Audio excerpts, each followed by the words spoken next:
Tio Marciano, o tio do meu pai, né, seu Dino.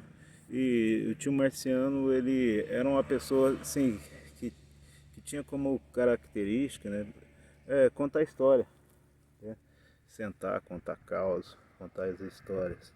E, e assim, tinha que misturar um pouco de verdade com imaginação, como toda a história, né? Por isso que é uma história interessante, não é isso? Mas o tio Marciano, então, como aí numa foto, né? Que eu estou inserindo até como uma homenagem a esse tio Marciano, ele ficava sentado lá num toco, né?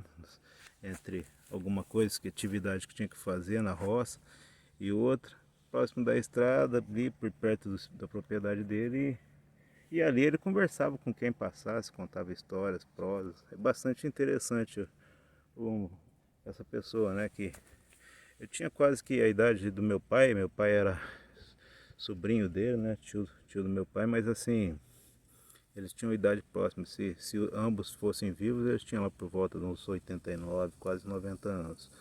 Mas e esse personagem, né, essa pessoa, de todos os velórios, pelo menos que a gente se presenciou juntos, né, que ele também era mais velho que eu, sempre ele contando história, né, tentando modificar aquela situação, né, e juntava aquele grupo de pessoas e ele ia contar a história, falar então sobre essa história.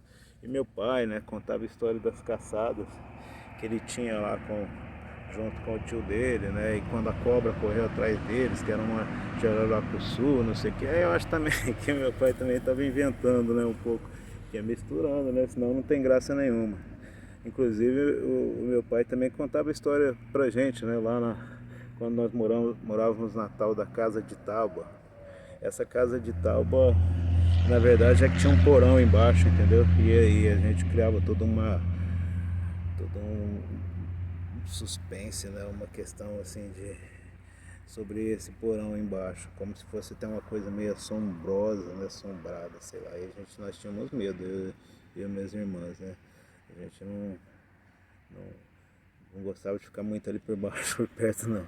Mas era assim, então, sem um outro lugar também, que tinha muitas histórias, né? Tem a história lá que a minha irmã, eu já tinha tomado um susto, né? Meu pai criava uns porcão assim grandão, né?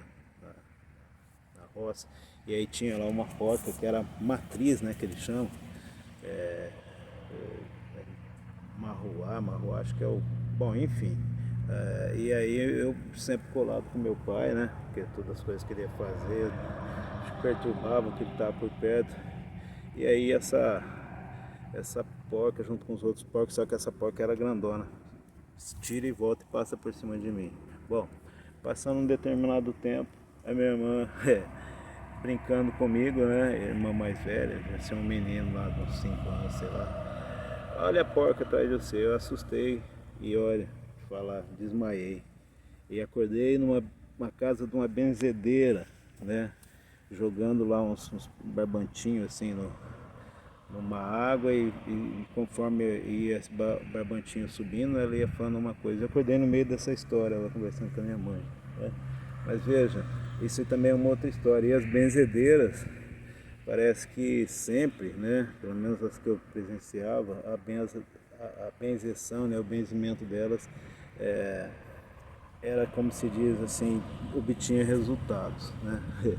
E então são histórias, né, que aí você começa a refletir sobre essas histórias, você vai percebendo que na verdade são épocas que mudam, com culturas que mudam e muitas que ficam perdidas.